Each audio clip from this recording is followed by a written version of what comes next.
ডলারের দাম বাড়লেই কেন হঠাৎ বাজারে সবকিছু ব্যয়বহুল মনে হয়, অথচ আমরা জানিই না সেই সংখ্যা যা আমাদের পকেটের বাইরে কিভাবে আমাদের প্রতিদিনের খাবারের দামে ঢুকে পড়ে। অর্থনীতি শুধু খবরের কাগজের গল্প নয়, এটা আমাদের হাত, আমাদের বাস ভাড়া, এমনকি আমাদের শান্ত ঘুমের সঙ্গে জড়িত। যখন বিশ্ববাজারে তেলের দাম বাড়ে তখন ট্রান্সপোর্ট খরচ বাড়ে, ট্রান্সপোর্ট খরচ বাড়লে দোকানদার পণ্যের দাম বাড়ায়। অর্থাৎ এক অজানা দেশের অর্থনৈতিক সিদ্ধান্ত আপনার সকালবেলা চায়ের দামে প্রভাব ফেলতে পারে। 2024-এর শেষে যখন মার্কিন যুক্তরাষ্ট্রে সুদের হার বেড়েছিল, ভারতের বাজারে ডলারের দাম 86 ছুঁয়েছিল। ফলাফল পেট্রোল, ওষুধ, এমনকি মোবাইল ফোনের দাম বেড়ে গিয়েছিল প্রায় 8 থেকে 10%।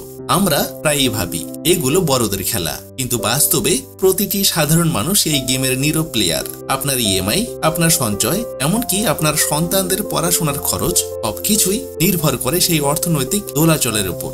একজন স্কুল টিচার যখন বলেন আগে মাসে 5,000 টাকা বাঁচত, এখন 1,000ও বাঁচে না, সেটা শুধু মুদ্রাস্ফীতি নয়, ওটা হলো অর্থনীতির মানবিক চেহারা। কিন্তু চিন্তার জায়গা এখানেই, আমরা এই পরিবর্তনগুলো দেখি কিন্তু বুঝি না। যখন ডলার ওঠে আমরা ভাবি এটা দেশের সমস্যা, অথচ তার মানে হলো আমাদের দৈনন্দিন জীবনে ব্যয় বাড়ছে, আমাদের মানসিক চাপও বাড়ছে। তবুও আসার জায়গা আছে, কারণ সচেতনতা মানে ভয় নয়, প্রস্তুতি। যদি আমরা বুঝে নেই অর্থনীতির চালচিত্র, তাহলে আমরা নিজেদের আর্থিক জীবন অনেকটা নিয়ন্ত্রণে রাখতে পারি।